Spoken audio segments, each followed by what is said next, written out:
this next speaker. We have Sylvain Tremblay, the EVP at Q by Unifor.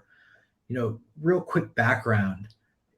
He has been a sales leader at small, medium, and large companies. He recently came from Cisco, a massive company.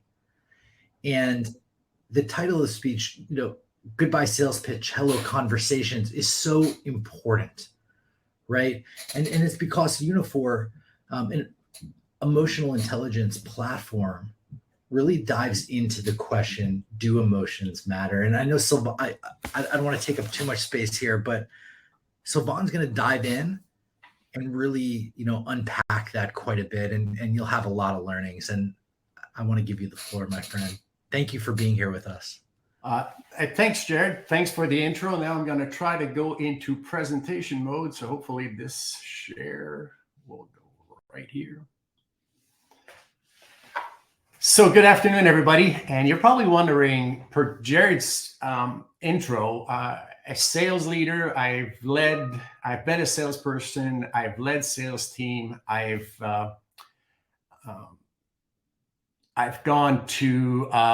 transformed sales team from product to SaaS to partners to software. But the truth of the matter is, if you look at the sales environment today, sales has pretty much become a world of analytics. We've tried to make the world of sales something that is highly predictable, quantifiable. And what I wanted to do is kind of show a different side of sales. So what we're going to do today is three things.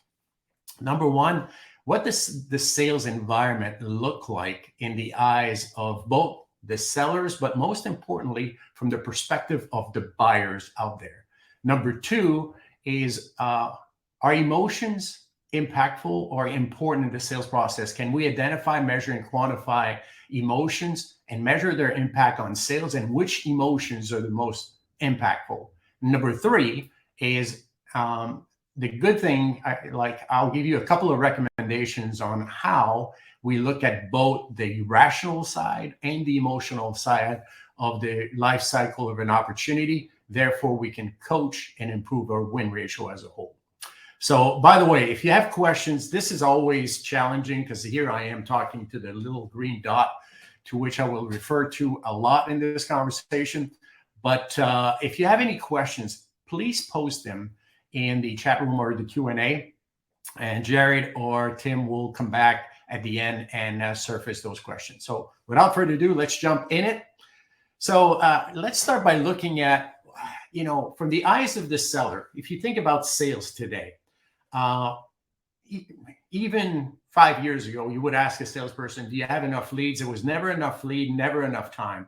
But more and more, if you think of the pandemic, the game has totally changed. No longer can people kind of impose themselves in either in the front of a building, in the conference room, in the lobby. All tactics then were, if you could lock somebody in, they had to listen to you. In today's world, it's really easy to say, no, I'm not interested. I'm not answering the email. I'm rejecting the calendar invite. On top of that, customers are a lot more selective in who they spend time with. Think about this. Gartner published their recent publication. Shows that buyers will complete 83% of their buying journey before they engage with a vendor. So think about this. Customers are super hard to reach. And now they will give you like 17% of their buying journey. What that means is they will do a lot of research, a lot of learning before you finally get to meet with them and spend time with them. The other part of it is that based on that, sellers are kind of going, all right, so I only have 17% of the buying journey. And I have that 17%, I'm going to do my best, all right, to get a hold of that buyer and to secure their time. Now, as I said earlier, sales has become a world of analytics. Who have you contacted? How many touches have you had with them? Once you finally get in front of them, how many emails have you sent? How many follow-ups? Have you kept your promises? So on and so forth. So have you said this word this many times during this portion of the sales cycle? So from a rev ops perspective, we're trying to quantify every single step of the journey, from the customer acquisition, which website have they hit, start a drip campaign. And you know what? I was at a Sales Disrupt in Boston about a month ago, and I was absolutely flabbergasted. A few years back, it felt like, in order to get a customer's attention, you needed to touch them through various media anywhere between 7 to 9 times. Now, the new metrics are 8 to 15 times to get their attention. And I'm going to ask all of you, do any of you still answer your cell phone when the person calling you is not in your contact list? How many times do you just file emails and reject emails and put that in the junk box? And what the result of that is, we're asking our sellers, so less leads, we're asking our sellers more and more. The truth of the matter is, and this is a stat that just came out in August, 95% of sellers say they are burned out. The amount of work and expectations on them is absolutely unbearable.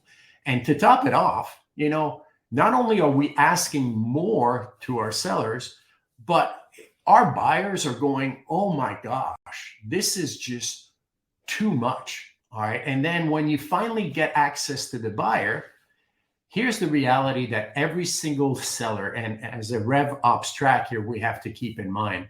Remember my stat at the beginning. So first and foremost, the buyer will have completed 83% of their buying journey before they give a bit of time to a vendor. Buyers will not give any more than 5% of that remaining 17% to any specific vendor. So think about this. Now the seller is expected to, in that 5%, show up on the call, be contextually relevant, understand what the customer's reality is, and remember this, not only their rational reality, but their emotional reality. Build rapport, build trust, competitive differentiator. So think about everything that is packed in that 5%. All right. It's mind-boggling. Now, from the buyer's perspective, all right. Remember at the beginning, I said times have changed. In this hybrid world today, our world has now been brought down to increments of 30 minutes. So our buyers, when they meet with a vendor, first and foremost, they've done their homework. They know, they have a pretty good idea of what they want to buy. They've researched you. They know the industry. They expect the seller to be all of the above. Know my business, know the challenges, be very agile in your competitive differentiator. And here we go.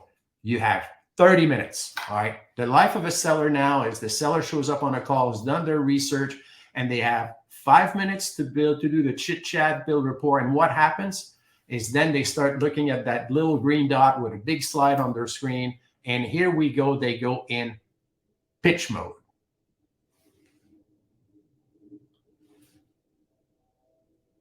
The reality is, to vendors, everything looks the same.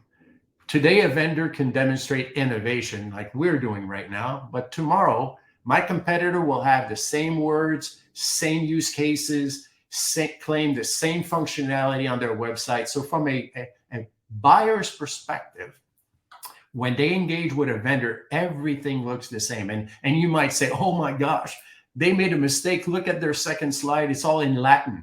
That was on purpose. I mean, for our buyers out there, it looks all the same. It could be written in Latin. It is uber complicated. All right. So the key part the message that I'm trying to relay here is that when you get in that call as a seller or as sales leader and as Rev Ops leader, you need to make sure that your sellers don't show up jacked up on caffeine and go into pitch mode. First and foremost, this old adage here, people buy from people they trust and brands and companies they believe in, that has not gone away. As much as we want to bring sales down to a game of numbers, that reality is still extremely at present. And case in point, one of the things that we've done at Unifor is As I said earlier, and as Jared said at the beginning, after 12 years at Cisco and leading commercial sales team, in the last 5 years, their virtual sales team, the reality of selling in a hybrid world is uber complicated and uber complex. And coming to Unifor, what I was given the opportunity to do is build a platform, a sales tool that can help sellers read the room.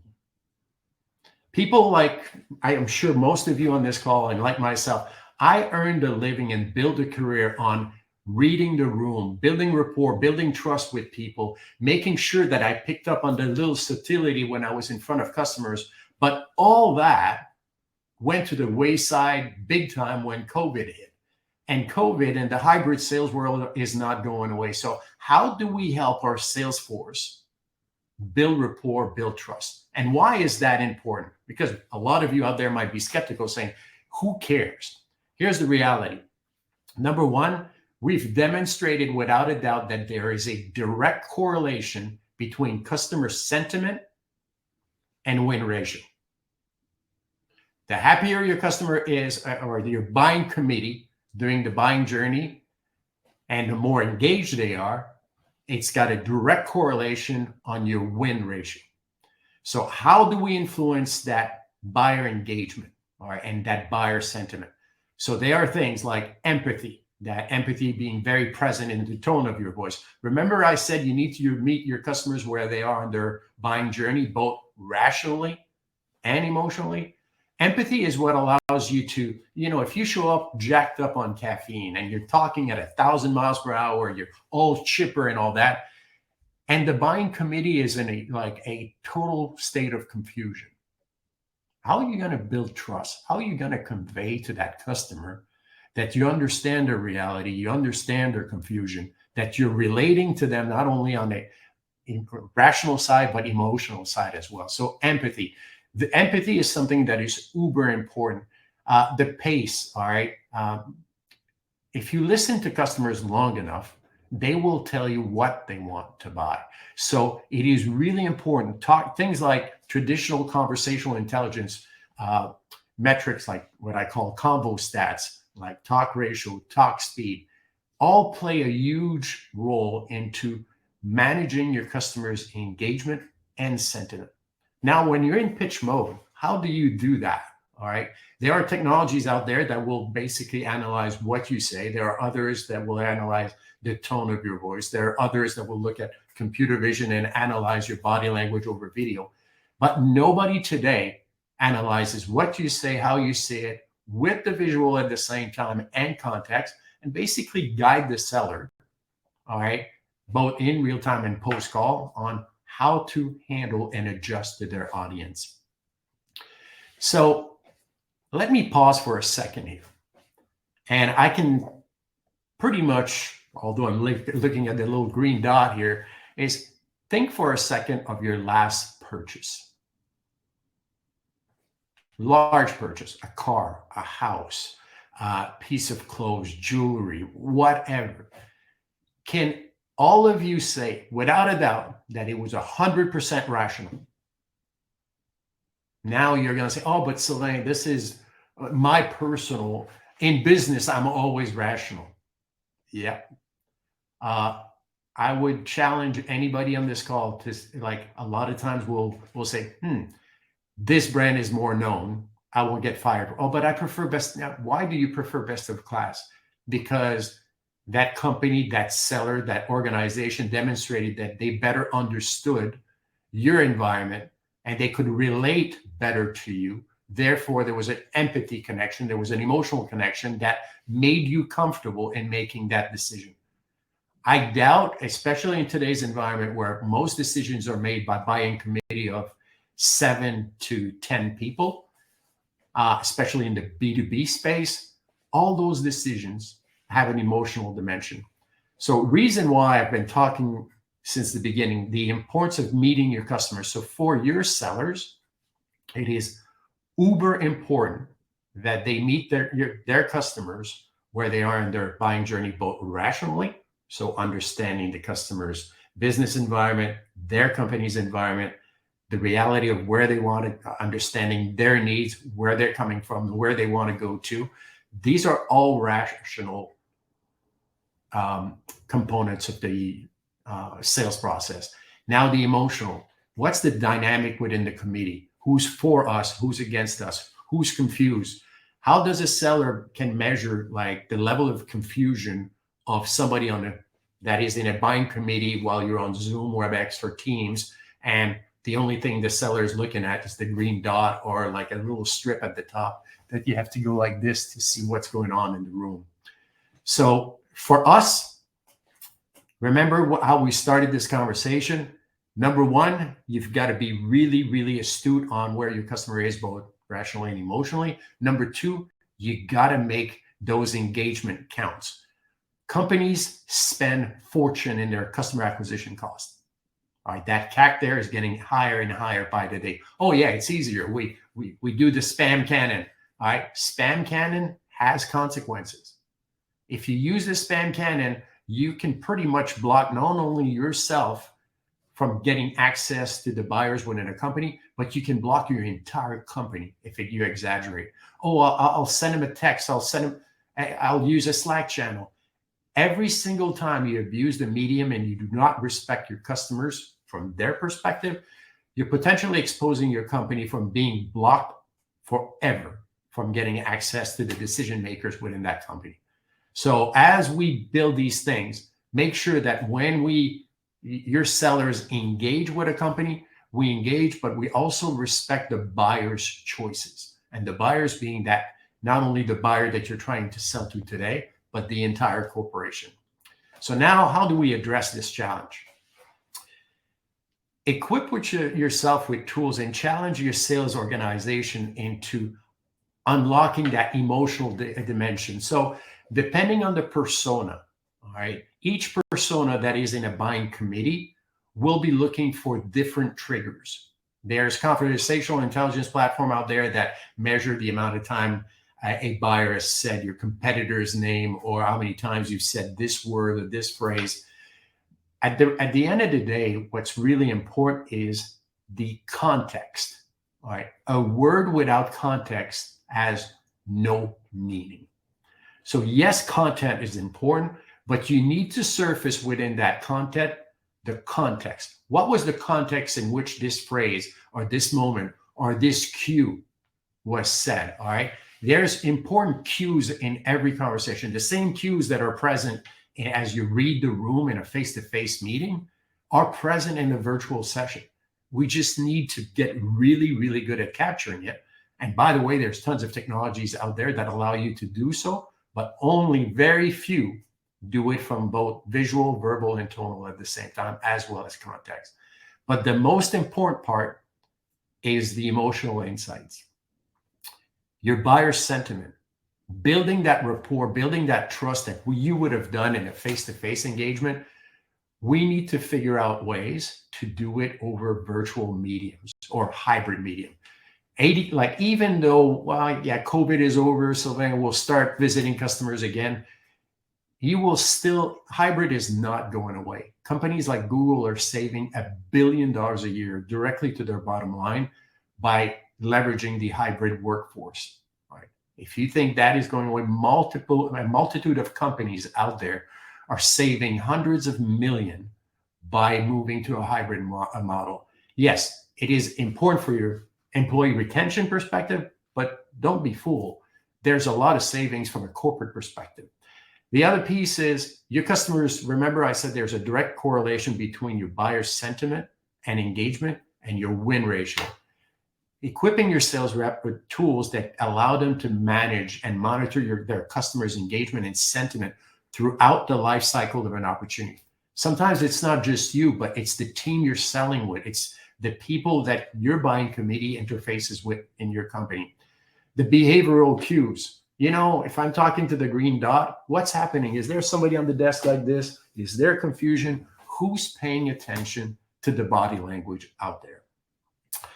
Tone of your voice. Customers don't want to be talked to. And that's why I keep saying the pitch, the infamous pitch. And I was a big believer in the pitch like Tell me what it is. Don't tell me what it is. Tell me what it does, why I should care, quantify it, and leave me a call to action. That was the ultimate napkin pitch. In today's world, your customers that have completed 83% of their buying journey, they want a conversation. They want you to listen to them first and foremost, understand them, meet them where they are. All right. And that is the entire reason why I joined Unifor and we built this emotional intelligence platform. And if you don't believe me, I will challenge you to the following.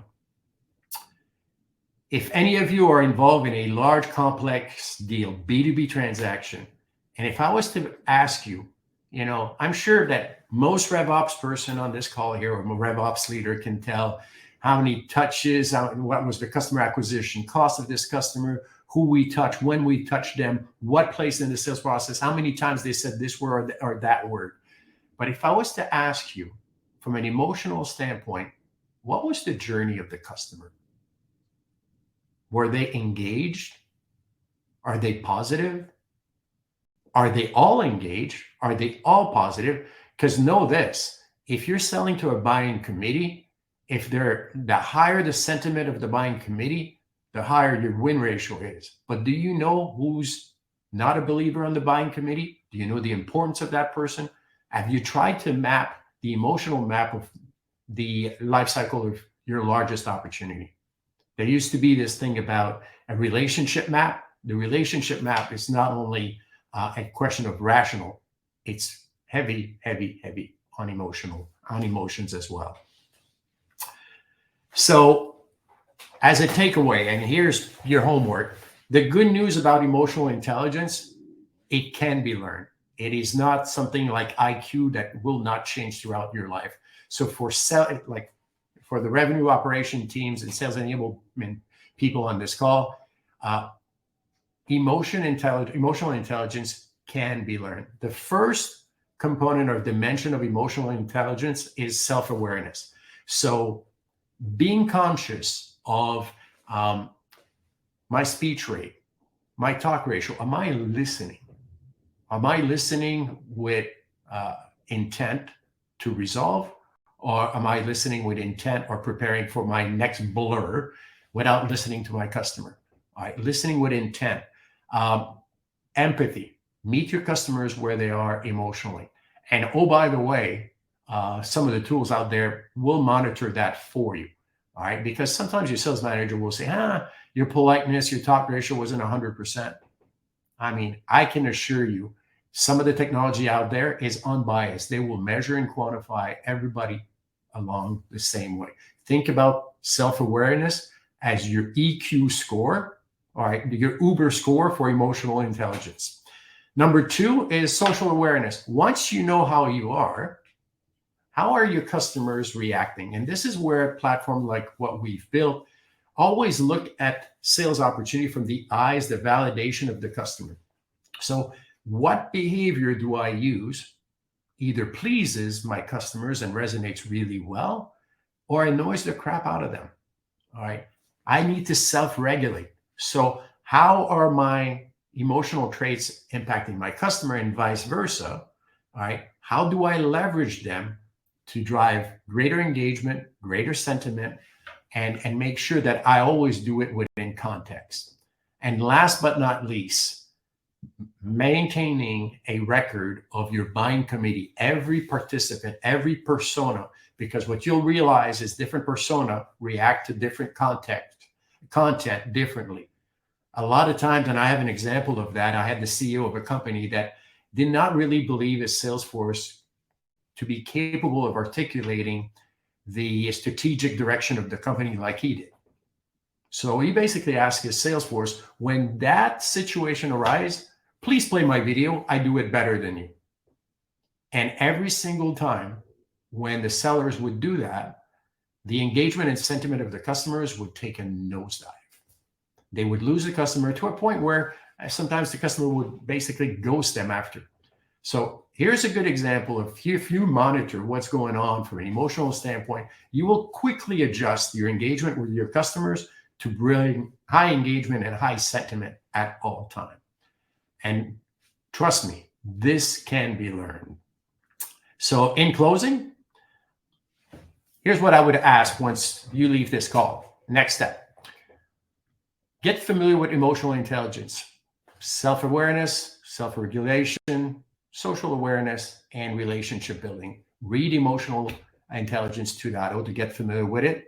Number 2, analyze your buyer's journey. And last but not least, if you're interested in emotional intelligence, we've built a platform that augments the seller's capability to read the room in real time and also surface all those key moments that were loaded with emotions that the seller would not have picked up on. There's coaching capabilities. So the platform is called Q for Sales, and just contact us at any time. Right now, we're offering 90-day proof of concepts. So give us a shout. At this point, Jared, I don't know if you're still out there. I would love to take some questions. All right, I'm here. We have about 2 to 3 questions in about 2 to 3 minutes. So let's give each some time. Let's go.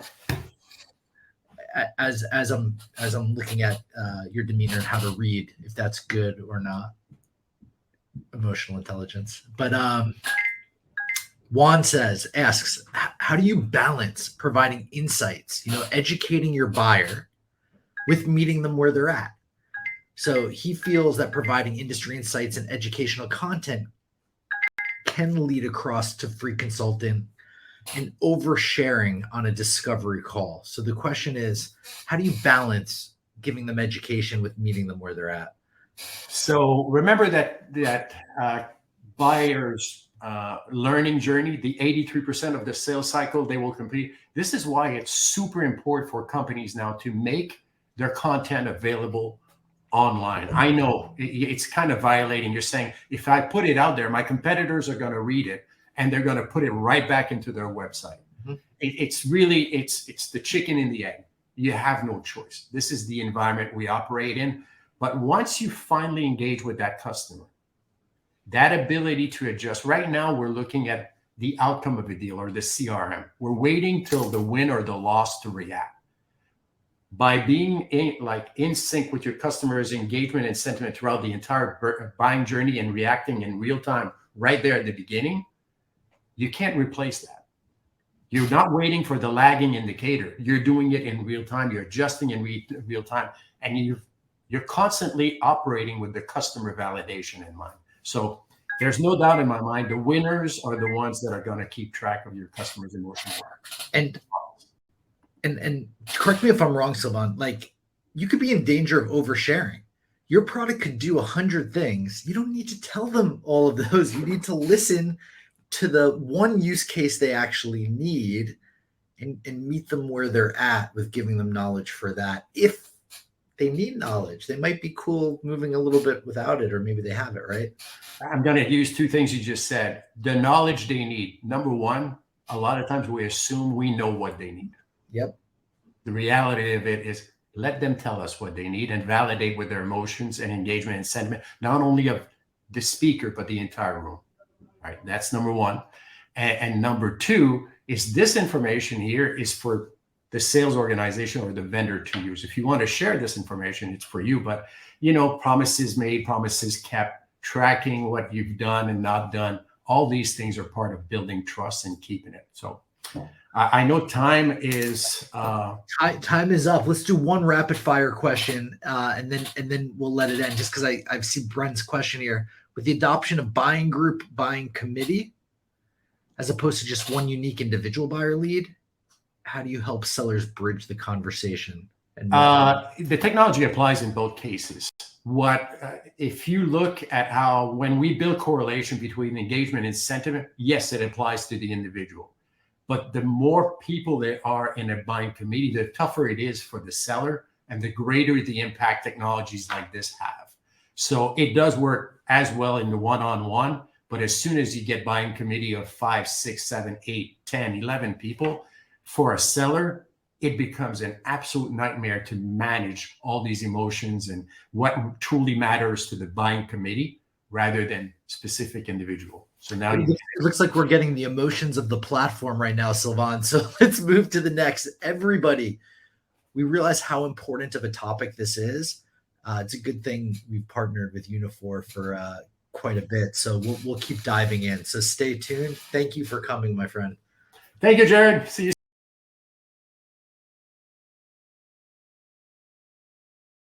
Everybody, we are going for a quick break.